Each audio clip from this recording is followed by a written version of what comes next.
Before I give you my opinion, I'm going to give you the facts because I don't deal with emotion when it comes to this. I deal on logic.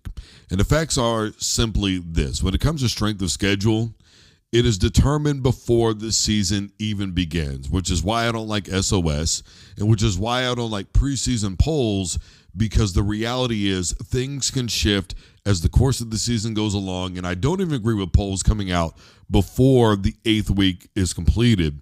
And the reality is KU, Florida State, Arizona, Utah, Oklahoma State, North Carolina State, Iowa, Michigan, OU, Kansas State, and LSU were all preseason ranked in the top 25. And now their combined record is a 51-59. That's whether anybody likes it or not. And by the way, in the SEC, there are 16 teams. Only one of them can say that they didn't schedule an FCS team, and that's Texas. In the Big Ten, they led the NCAA in the amount of teams that did not schedule an FCS team. And some notable teams from that are going to be Penn State and Ohio State. Michigan's another one, but regardless, Penn State and Ohio State, they're the big players right now. Another notable name is Notre Dame, who somebody keeps saying has a soft schedule, yet they beat Texas A&M. Does anybody remember when Alabama and Georgia played and everybody was so geeked up on that game? Yet here both of those teams are fighting for their lives in a playoff race. It got so bad that ESPN went to the point of, if Georgia couldn't beat Tennessee this weekend, they should still let Georgia in as a 3-loss football team because of their strength of schedule, which again was predetermined before the season even began. And by the way, last year, going into this weekend, both Bama and Georgia, they would have already been out of the playoff discussion. Strength of schedule has a lot of mitigating factors, and one of them is teams of opponents who've played opponents, et cetera, right? Like it's just kind of this revolving door continuously going down the pipeline, all of those things.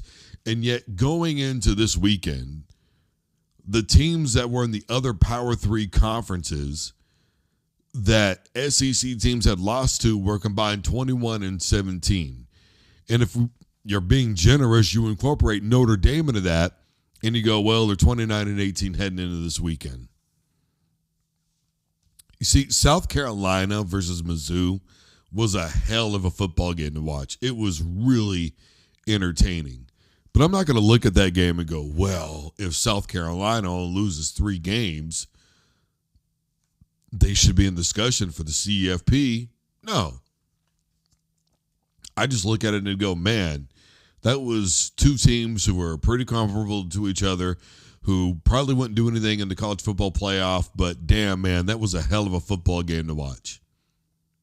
And by the way, Mizzou was another team that was highly touted coming into this season. Now they've got 3 losses. But, you know, it's all SEC, baby. See, the thing is I'm not somebody who's inherently against the SEC. Everybody thinks that, and I understand where you're coming from. It's your fandom. It's your fan affair. You're emotional about it. Again, I don't deal with emotion. I deal with logic. And logic to me says it's not an issue with the SEC. It's not about whether or not the SEC has been dominant. It is about what is going on this season, because I don't give merits on what you did last year. I don't predicate anything upon what happened last season. I will say that history repeats itself, and it does have a tendency to do that. But if we're going to be fair and honest, then we need to understand what is really going on in college football. And that is, everything is dictated upon emotion in the moment and financial bias. And that is the real reality of the situation, which is why I can't stand the idea of a vote-in system, which makes it an invitational, which is why even though Georgia came into this weekend being ranked number 12, they were on the outside looking in. So their ranking literally didn't even have any merit whatsoever. It didn't matter what their ranking was. Why? Because there's other conference champions that are going to get in. And then from there, it's a vote-in process. That's all there is to it. And technically, it's all a vote-in process. And even then, the conference championship doesn't even matter because technically, the committee is not allowed to use that as a tiebreaker anymore, even though the conference champion still, for some reason during the regular season, holds merit. You're literally making it so that way this team, they get a strong position, but this team doesn't. And there are teams that will have more losses than other teams that are going to get in over those teams. And what is everybody going to talk about? Strength of schedule. But the strength of schedule was determined before the season even began, not as it went along. And what are they talking about? Well, so-and-so beat this team, and they were ranked so-and-so and such and this and that and the third. Well, these teams are being ranked by analysts and the Associated Press, who is thinking in the moment, not what is objective to reality. And that's whether anybody likes it or not. That's the way that it is going down. So, no, I'm not impressed by strength of schedule. And no, I'm not impressed about what anybody did last year, the year before, even 10 years before that. I don't give a damn. What I care about is what is going on this season.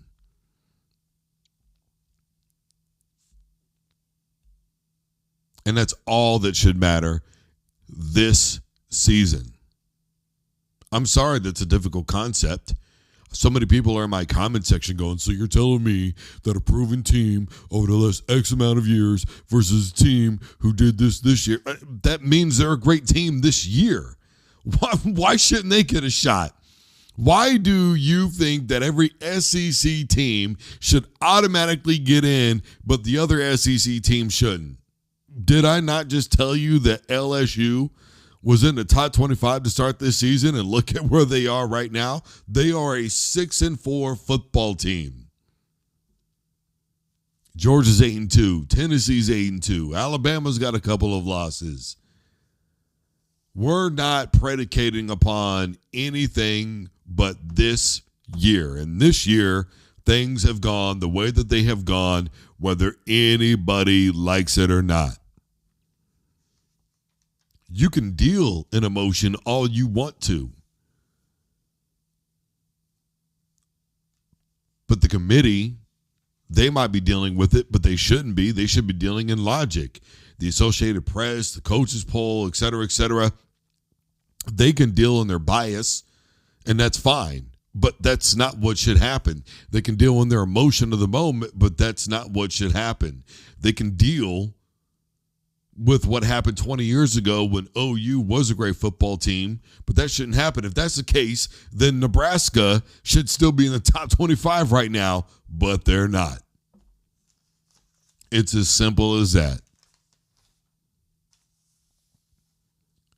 Just like when it comes to Colorado, so many people are like, well, weren't you on their side last year? I wasn't dealing in emotion. I wasn't on anybody's side. I was stating what was going on when Colorado played Colorado State last season. That's what I was talking about. And this year, I've talked about primetime and how I don't think he's going to be at Colorado at the end of this year. What I would like to see is Prime see it through. But I don't think that is what is going to happen. And how do I think that way? Because my logic, when I hear Prime get asked by Joe Klatt, hey, bro, are you going to be there next season? Say everything other than yes, no, or maybe. I just don't think he's going to be at Colorado next year. I would love for him to see the process through. I would love to see, as a fan, Primetime work this thing through. But in logic, I go, well, probably won't happen. In logic, I saw what he did at Jackson State. In logic, I would love to say that's happening in Colorado right now. But also in logic, because more than one thing can be true at a time, I go, well, he said what he said about being there next season. I don't hate Prime. I love Prime. He's one of my favorite football players of all time. I grew up watching the man. My A1 since day one literally wore the number 21 and became a defensive back because of Prime Time. We all had the video game growing up. This isn't quantum physics. He got asked a very simple question. You gonna be here, Brody? Well, here's the thing. I'm a leader of men, not a follower of men, blah, blah, blah, blah, blah, blah, blah. Bro, the question was, nobody can politic like Prime, man. Hell, even if he went to Florida State, I wouldn't care. And I understand a coach's position at all times. They got to do what they got to do. Blah, blah, blah. The point of what I'm saying is very simple, and that is I deal in logic. And in logic, this is the reality. And I just showed you why I cannot stand preseason rankings. Because what Michigan did last year is part of the reason why they are there. In fact, why Michigan is who they were all the way back in the 90s and 80s is why they are where they are. There are bias that are incorporated into these polls, and if we had a true playoff system, all of this BS would be a moot point. And that's whether anybody likes it or not. Speaking of BS, the most entertaining thing about the Jake Paul and Tyson fight was the pre-fight when everybody saw Mike Tyson's ass crack. That was cool. Psych. There were things that were on my list for this year that I wanted to do. None of them incorporated seeing Mike Tyson's ass crack. Not a single thing. I didn't wake up anticipating Mike Tyson and Jake Paul and think to myself, man, you know what would be really super awesome is if Netflix got crashed and they couldn't keep up with the bandwidth. And then in addition to that, I get to see Mike Tyson's ass crack. None of that crossed my mind whatsoever. So, look, I've never said anything is rigged ever in my life. In fact, I have spoken out against it I don't know how many times. And I've cited example after example after example. And I've even maintained that even though people can list their sport as entertainment, because it's entertainment, with the clause that's in there, you don't get to rig games. Or fights, anything. It's still illegal. Dana White will tell you that. The WBC will tell you that. Any gaming commission will tell you that. The NFL associates, the people who mandate all this stuff. If you go back and you look at the clauses that are in there, it's real easy to find out on Google. It is still legal to fix sports. Well, how's WWE get away with it? Because, man, the WWE is not just solely listed as entertainment. Go look it up. Who wins and loses is predetermined in the WWE. It's not allowed to be that way. Now, look, I'd be ignorant if I told you that. Players individually on a basis couldn't be swayed. I'd be ignorant if I told you referees on an individual basis couldn't be swayed. Go look about, what was it, 07 when, Tim Donaghy got sentenced to prison time. I'm not saying that officials and individual players can't be swayed. There's plenty of evidence out there that suggests that. But to suggest that, roughly 9,000 players plus every single year in Division I college football can sign a contract and everybody keep their mouth shut, to suggest that at least 393 players every single year in the NFL can be swayed and sign a contract and everybody keep their mouth shut, it's not going to happen. That's too much to control. There's no way in hell. But Jake Paul said something very telling. I didn't want to hurt somebody that didn't need to get hurt. I guess maybe at the end of the day, it's the old Larry Holmes, Muhammad Ali thing. Does anybody remember that? Again, history repeats itself, right? So back in the day, when Ali fought Larry Holmes, a lot of people were upset about it, right? That was why Ali told Mike Tyson, get him from me, because a lot of people felt like Larry Holmes could have respectfully carried Ali through the fight and still won the fight. And so now Jake Paul is trying to put himself basically in that position, right? I'm respectfully carrying Mike Tyson. This dude is damn near 60. I saw this happen and I carried him.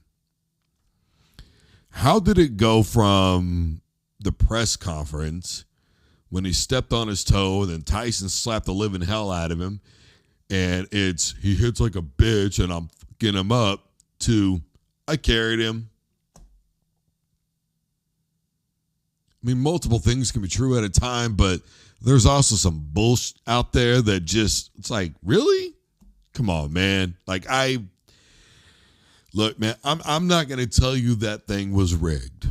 What I am going to tell you is simply this. It made no sense for Tyson to conduct himself throughout that fight the way that he did, to, at the end of it, be asked by Ariel Helwani, hey, man, is this it for you? And then Tyson go, well, I can never say it's it, but, because you never know. By the way, Logan, do you want to fight? Wait, what? Brody, you literally just, it's one of those things when you look at it, you go, how the hell does this even happen? I'm miffed. I'm at a loss for words. I don't know that I have the necessary descriptive powers to accurately articulate exactly how I felt by watching that travesty of a fight, other than I thought to myself, it's not that it's fixed, but anytime Mike Tyson got any kind of leverage in that fight, Paul was very quick to hug, which is what happened with Mayweather, right? Huggies, the Paul brothers are just, they're slick, man. They're slick cats. And when Tyson said what he said about fighting Logan, it was almost like the camera zoomed in on him and Logan had to remember, act surprised. And then, people want to know, why don't you like Jake Paul? Bro, have you not seen the way that this thing went down afterwards? Him and McGregor are beefing online now. He's saying that Canelo needs him. He doesn't need Canelo.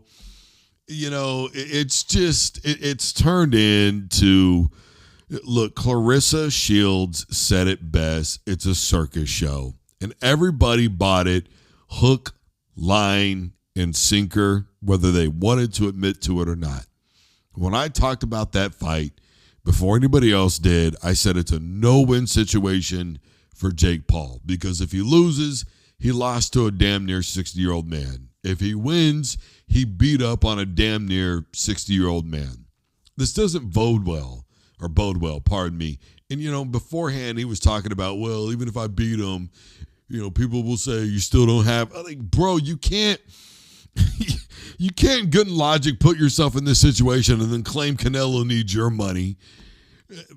We're talking about the Canelo, right? Like, not some other obscure person that we've never heard of.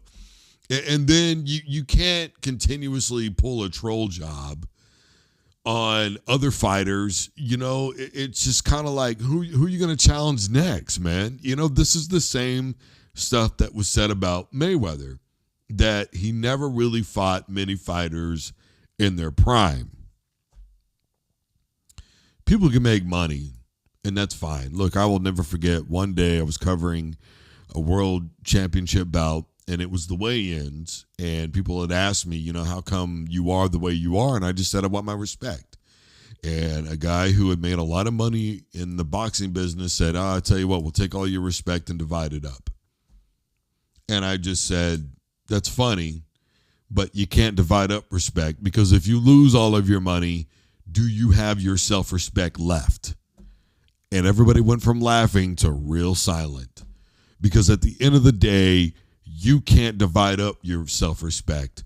It is yours and yours alone, and you have to know that you did what you thought was truly the right thing. I only watched that fight because it was free. If I would have had to have paid for it, to hell with that. You're not convincing me to watch that bullshit. I'm going to tell you that right now. I'm just saying. All right, couple of games to look forward to manana in the NFL. Obviously, I think all eyes are going to be on Baltimore and Pittsburgh, right? You've got Denver right now paying Russell Wilson $38 million to be 3-0. You had so many people doubting Mike Tomlin for the longest time, right? People have been trying to push him out of Pittsburgh. I've been saying it doesn't get a whole hell of a lot better than Mike Tomlin, and you're going to find out you can do a hell of a lot worse. Well, I got news for everybody. And then in addition, I've said, look, with Russell Wilson, Pittsburgh goes to the AFC Championship game, bare minimum, right? But here we go, real test. You got a real defense you're going to play against. You got a real quarterback you're going to play against. You got a real running back you're going to play against. These are two very comparable football teams. I love Lamar Jackson. The Lamar Jackson haters, they're a dime a dozen. They don't get it. They put all these people in this category of, well, you can't win the big game. I got news for everybody. There's only one Super Bowl winner at the end of the season. All right, there are no participation trophies in the NFL. And Lamar Jackson is a two-time MVP for a reason, and now he finally got a run game over there. You know, whatever your problem is, whatever your beef is, you just honestly better get over it, because whether anybody likes it or not, Lamar Jackson is 110% the real deal. And I don't give a damn if you hate me for it. You know, I've had people in my comment section, there's nothing more ESPN hates than a white quarterback. First of all, you racist ass clown, I don't work for ESPN. And secondly, it ain't about white and black quarterbacks. It's about skill or no skill. And whether you like it or not, Lamar Jackson has real skill. You're revealing yourself, and that's pretty much all there is to that. I'm just saying. Obviously, another game everybody's going to be looking forward to, Buffalo, Kansas City. You know, look, it's one of those games, right, where every year we talk about this, but here we go. Buffalo's been beating Kansas City in the regular season, but when it comes to the playoffs, they haven't been able to. And why? Because number 15 exists, which is why Lamar's had a hard time. Times horrible coaching decisions, which I'm not going to get into. Check my archives. I've been through this position 101 times over. The reality is while Kansas City won the game, the last couple of seasons, Kansas City, as I've said, is really kind of like Maverick, right? Remember how, or not Maverick, but Iceman. Remember the description that was given of Iceman by Goose in the first Top Gun movie? And that was, it's how he flies, ice cold. You get bored, you do something stupid, make a mistake, and he takes advantage of it. He's got you. He wears you down. That's what the Kansas City Chiefs are. They have a mystique right now, right? I mean, you look at Denver last weekend, they're in position to win that football game. But there's a mystique there. Everybody's nervous because of who they're going against. It's a thing. Whether anybody wants to admit to it or not, it is a thing. That Denver's offensive line and special teams line and everything in between when it comes to blocking of any kind is absolutely horrendous. But the point of what I'm saying is they just wear you down. Will they be able to do that against Buffalo? Who the hell really knows? But I think it should be a hell of a football game to watch. I'm looking forward to. I mean, those are the two games that I'm looking forward to, because I want to see Russ against a real football team And, I mean, Kansas City's doing the damn thing, right? It's hard to hate on him, man. Like, I want to, as a lifelong Broncos fan, as a lifelong Eagles fan, yeah, you can have two teams. That's fine. All you weirdos out there, I can't because I can. My dad was a Broncos fan. I was a Philly fan. Pretty simple. This ain't quantum physics. As a lifelong fan of both of those teams, I would love for Patrick Mahomes to stub his toe in the middle of the night when he's got to use the bathroom and he can't go in the morning. But the non-emotional side of it goes, he's still the best quarterback in the NFL. That's all there is to it.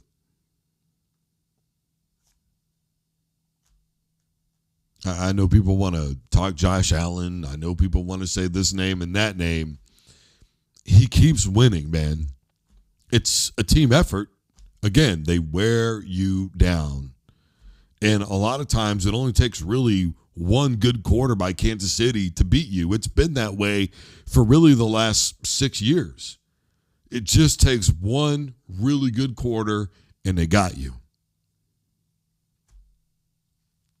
You got to go full four with the Chiefs, man, whether anybody likes it or not.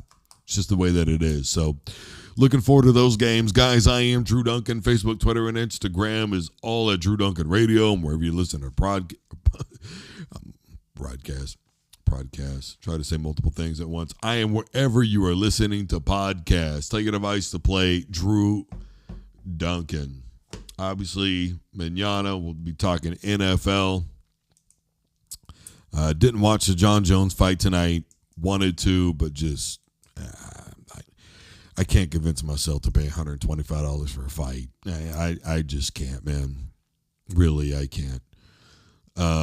So we'll be getting into that. Somebody's going to have highlights out there somewhere. We'll be getting into NFL, manana. Plus, we'll be looking at Monday night. College basketball, NBA, plenty to get to. Everybody stay safe. Take care of yourselves. Have a great rest of your night and or day.